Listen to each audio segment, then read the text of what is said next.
Welcome back to part 2 of the Airbrushing Blood Angel Librarian in real time. So what I have done off camera is when the varnish is dried, I have just masked it off with blue tack, and I took the time to take a clay shaping tool and just push the blue tack as neatly into the seams as I possibly can do. He says, noticing that he's missed a bit there. That was lucky. So what I'm doing is just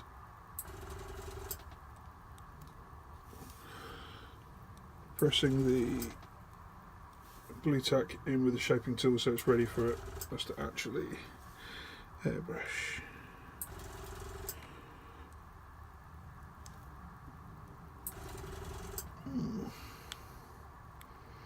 Didn't do quite a good job of that off camera as I thought I did. There we go, so we're ready now.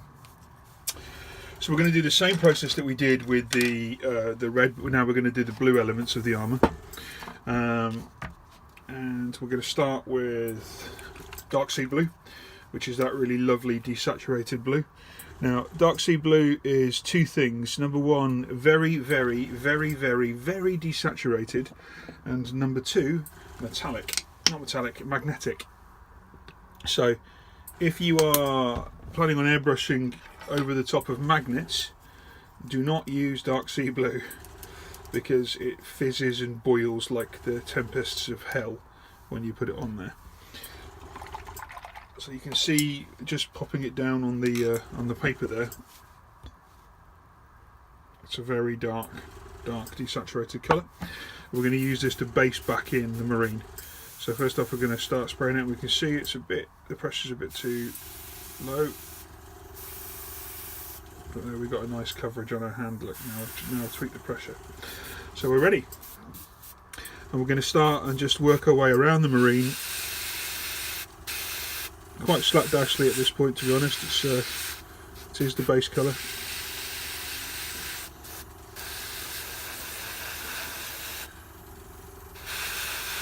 God, I love this colour.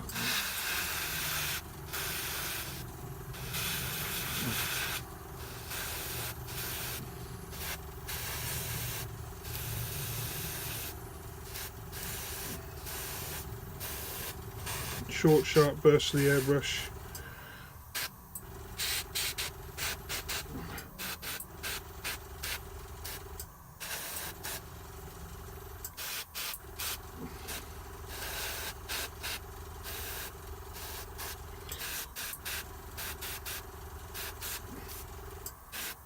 Now, if it's worth you taking the time to mask off properly with the blue tack, you're still going to get areas where it bleeds, but it will save you a lot more brush time in the end of the painting process if you do take the time to use a clay shaper and do it properly. Now, inevitably there'll be areas of bleed, which is frustrating, but it does happen, and it's the best way of painting a miniature like this without doing it. Or with a brush, and we want a quicker and softer set of transitions, and airbrush is a lovely way of doing the base colours. Obviously we're still going to use a lot of brush time on this model.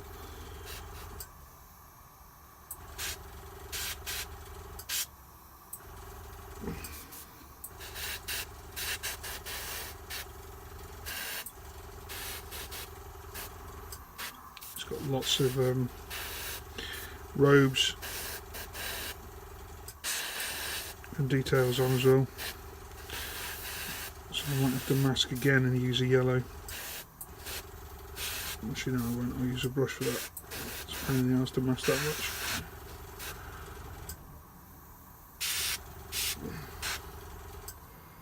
Here on all the Space Wolf, the Space Hulk models, when you spray them, there's always areas where you can't get the undercoat to go into, or even if you're using an airbrush. So you've got to be really careful to use the pressure of the airbrush to get right into those harder to reach crannies.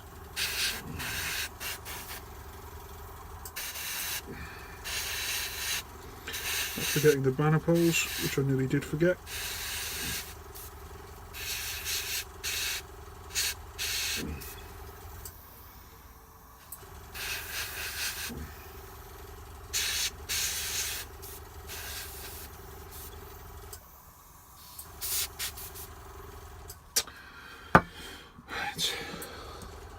Lovely.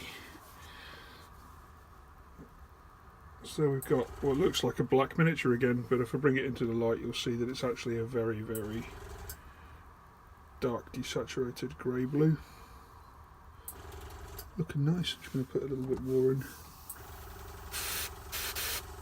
in there to make sure I've got all the colour where I want it.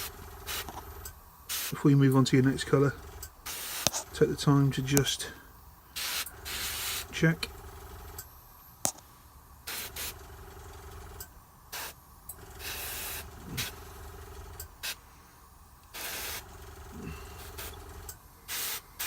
Okay.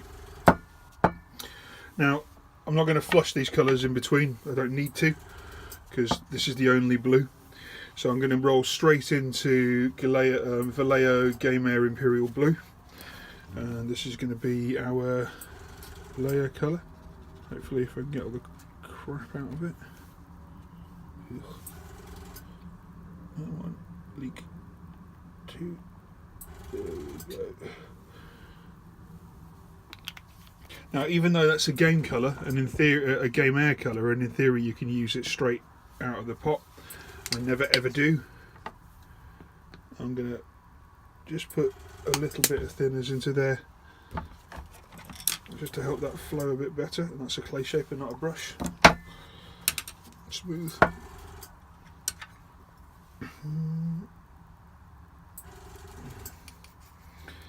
So mixing this blue in with the last bit of the dark sea blue. Just carry the transition through a little bit better. Let's just pull it through with the airbrush until we start to see that blue coming in, and then we'll check on the hand. See that, you know, working at this pressure is good. And now we are going to do exactly the same thing again, working from the light source, but we're covering most of the model again.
Again, not forgetting the banner poles.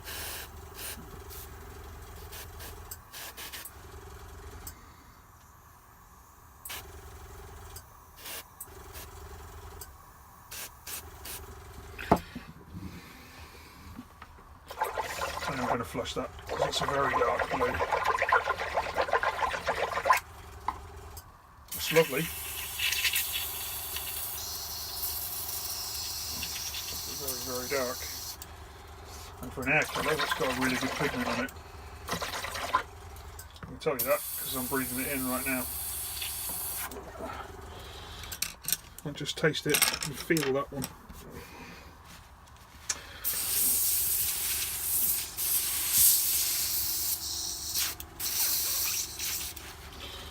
Just going to run a slight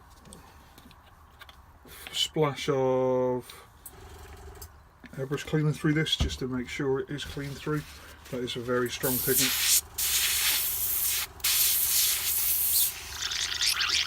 This is called back flushing, where I'm just holding the airbrush and pulling the cleaner back through it.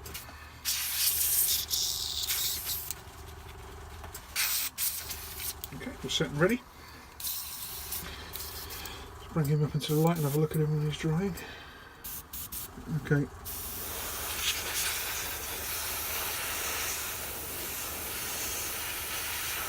So we've got the desaturated base tone, which is more prevalent on these kind of dark recesses in here. And then we've got the new colour which we just put on over the top, which is the real base layer. Okay, now we are going to go straight into Mediterranean blue. Mediterranean blue is the perfect colour for Smurfs if you're a Smurf painter. In terms of its final layer, it's got a really good pigment on it. It's got a quite nice vibrant blue. It's a very thick paint, so I'm going to have to put a fair bit of thinner in it. It's a very heavy pigment paint, so the pressure is going to need to be at a suitable level to be able to deal with that without clogging or drying the airbrush.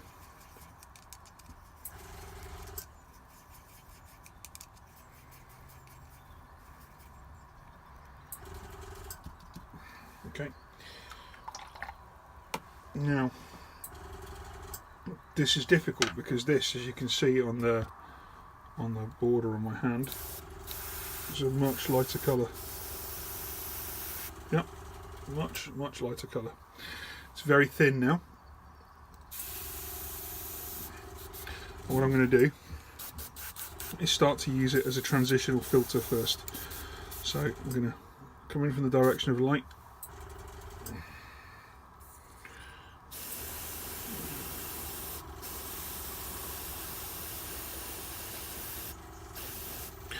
And very lightly filtering this colour on.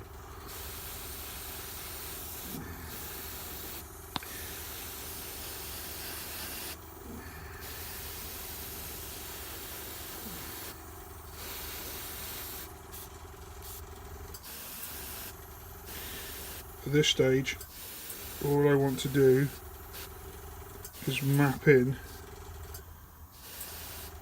the areas where I'm going to start to work the lights in.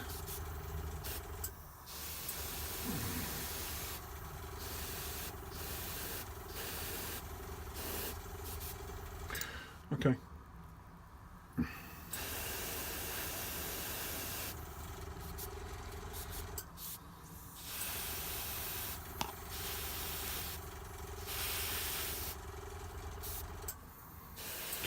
Now what I'm going to do is go back over those lights, keeping the direction of light. Sorry, I'm doing it off camera. Just popping that contrast on those key areas.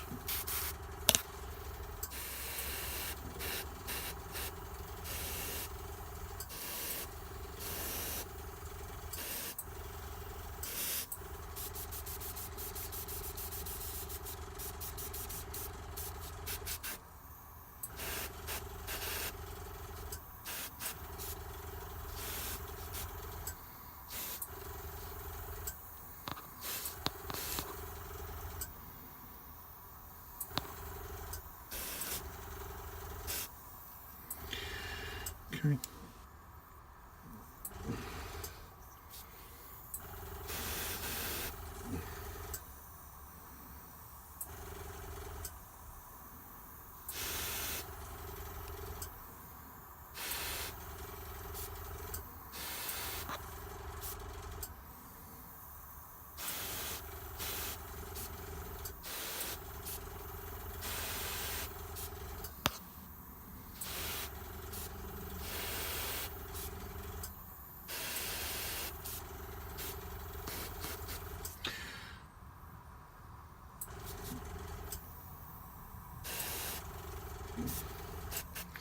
Okay, so he's done in terms of the blue, that layer. What we're going to do is just put the final highlights on him now.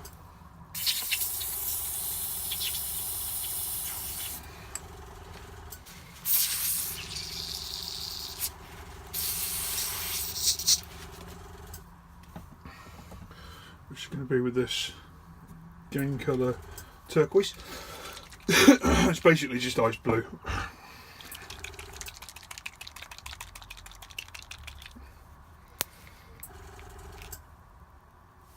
Lovely.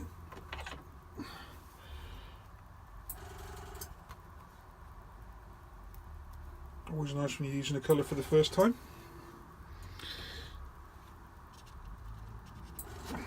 go, it's quite desaturated as well, which is nice. So just going to put the ice blue in. So the difference between the Scale 75 Fantasy colours and the Scale 75 Scale colours is that the Fantasy colours are satin and the Scale 75 Scale colours are super mattes. And obviously once you know that, you can use the qualities of them to your advantage. Oh, that's a nice colour, isn't it?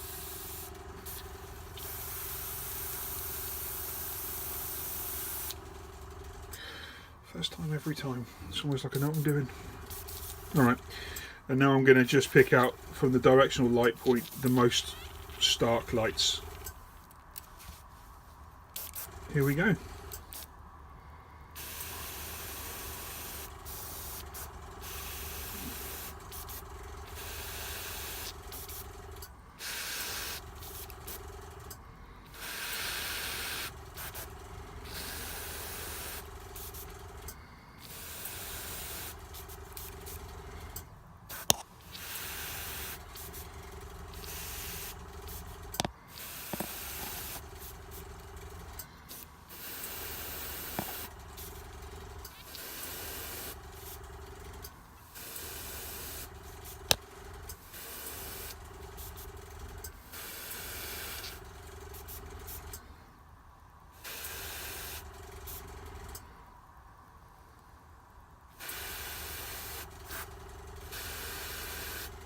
Sorry, concentrating and doing it all off camera is not helpful, is it?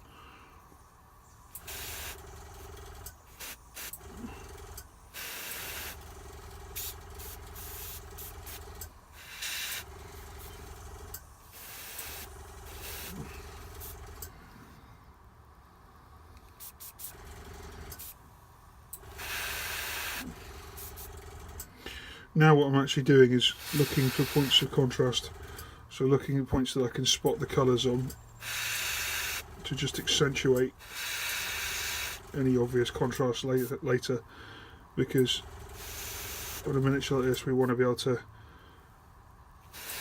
have quite striking contrast, because it's easier on the eye, it looks nice.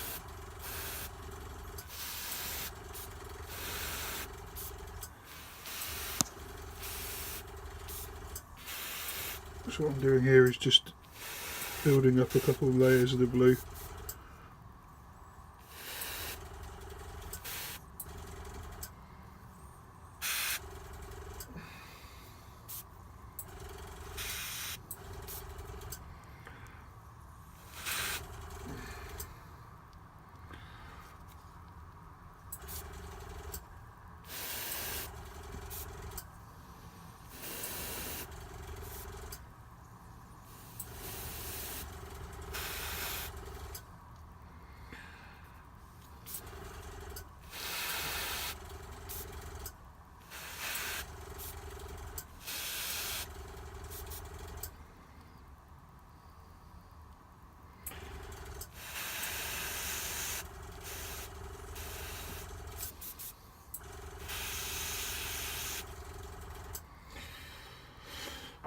Okay.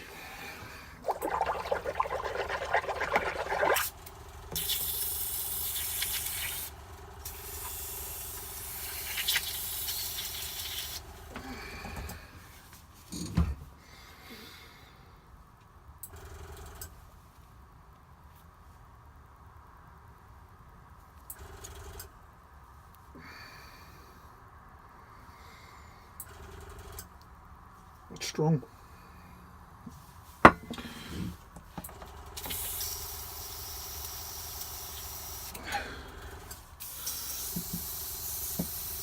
Going to flush this through a little bit more.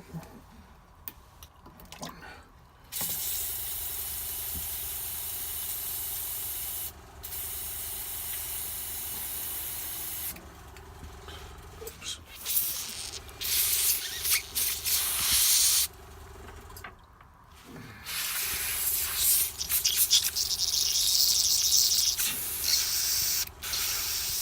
Nice and clean.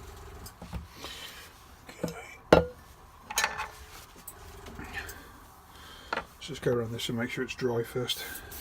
Just going to jack the pressure up a bit.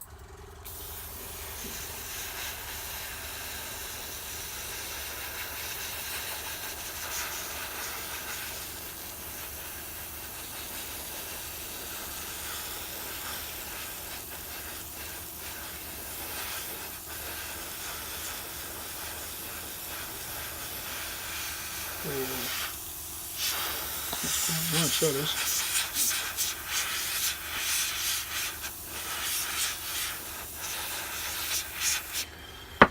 Now we're going to do something similar to what we did with the yellow, with the Lamenter's yellow, and that is I'm going to use Games Workshop Gilliman or Gilliman Blue, however you pronounce it, Girlyman, whatever. I'm going to use the Gilliman Blue glaze, and I'm going to just pull that through. And you can see that's quite a... I used it already. There we go. Interesting. This is getting a bit thick and a bit old. This will probably be the last use I get out of it, actually. To be honest, that tub is empty. No pressure, let's not screw this up. Okay, that's better. Alright, and what we're going to do this time is the opposite of what we did before with the highlights. So we're going to work the low lights with the glaze. We're going to filter from underneath. So we're going to turn the miniature on its underside.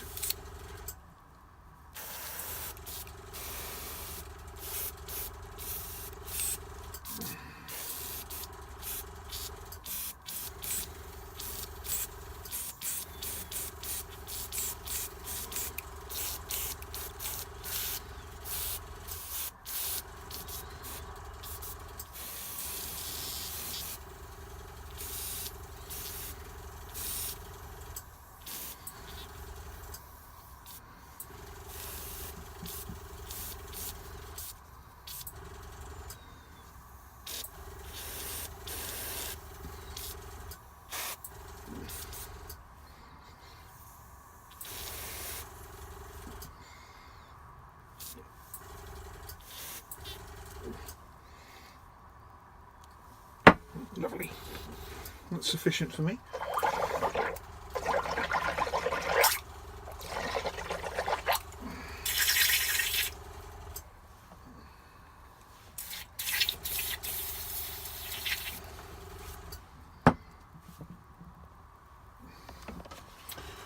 Okay.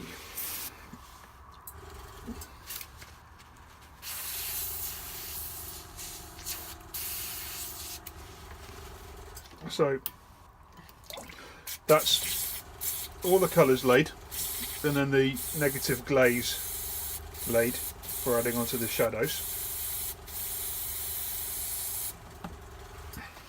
So we've been painting for less than an hour at the minute.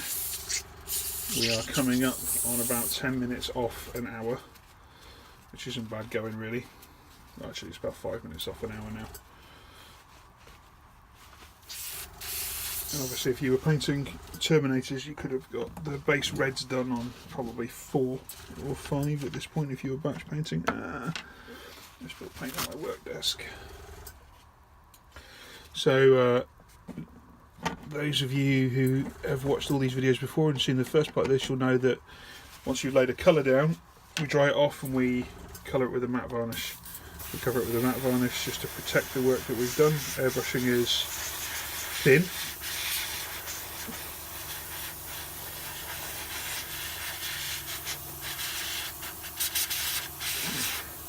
I have no idea what colour I'm going to do with Power Weapon. Probably green. And I'll do that. Do that later. Okay, so the matte varnish is here. And hopefully I can get this to go on, and then I can take the mask off and show you.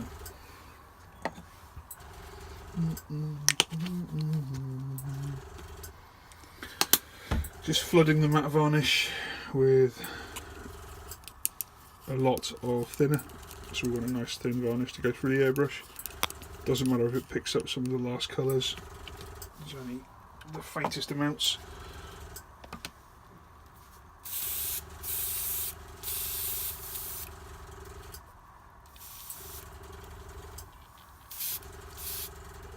Okay, and we're just going to halo this guy now, and halo is circular, just to make sure the varnish is all over him.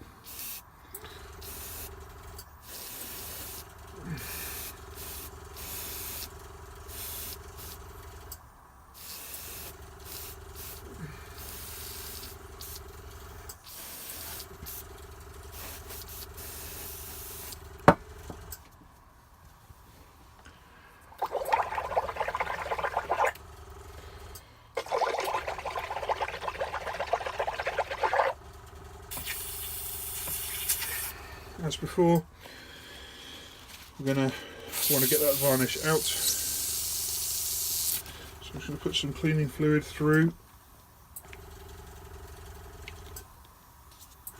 just leave it to sit for a second, just to dissolve anything.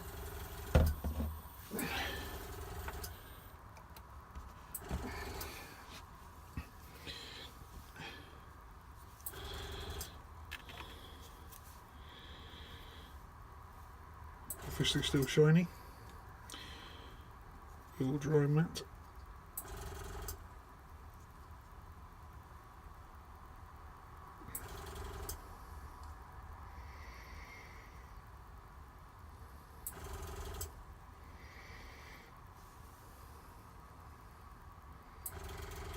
I particularly love it on the kind of rounds of the feet and these sort of thigh plates and stuff.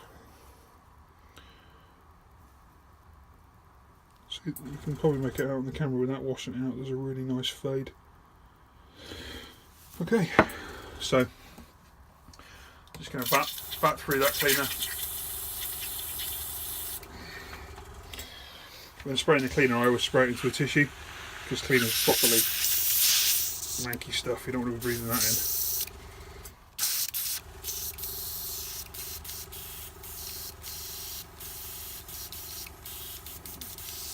Lovely, so we can see that that's nice and clean.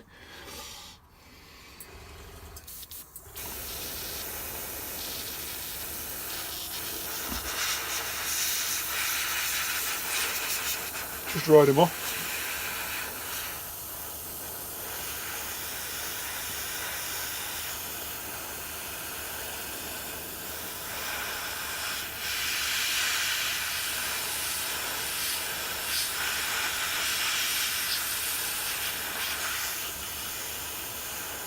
All the shine disappears.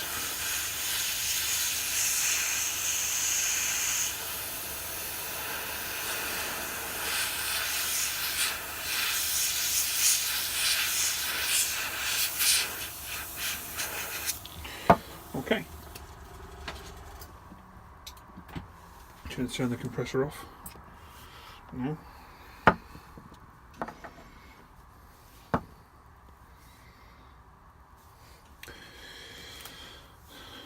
So I can see how we're looking.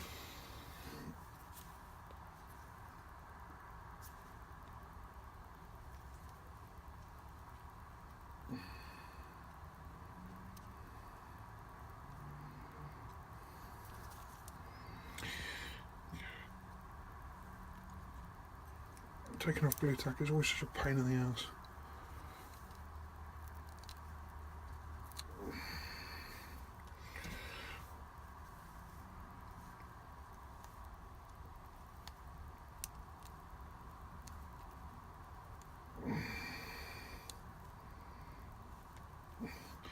Doing it on camera, surprisingly, is even more so. Make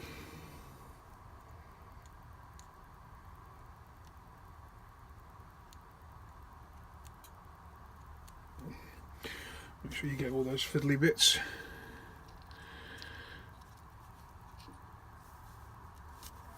Best way to get blue tack off, if you don't know, which I'm sure you do because everybody learns that at school, is basically with another piece of blue tack. There's his weapon.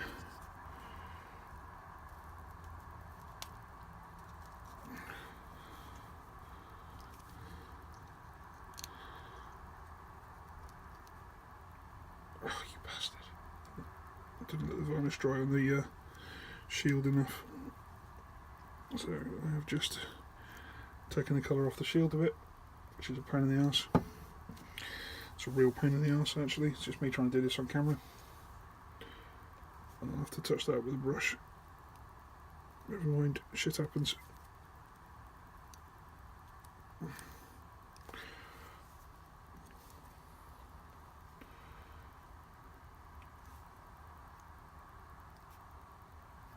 On this knee.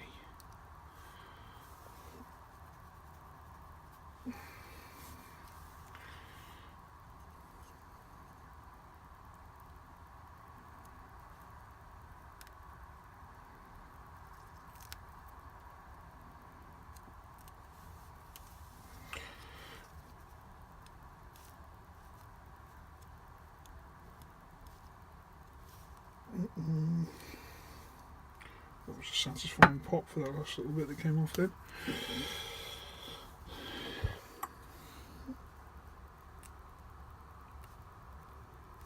Okay. A bit more.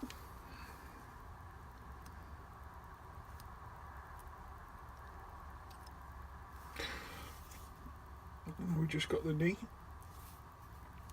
There's 2 little bits of damage, which is frustrating and avoidable. It's entirely my fault for rushing it and not letting the varnish dry.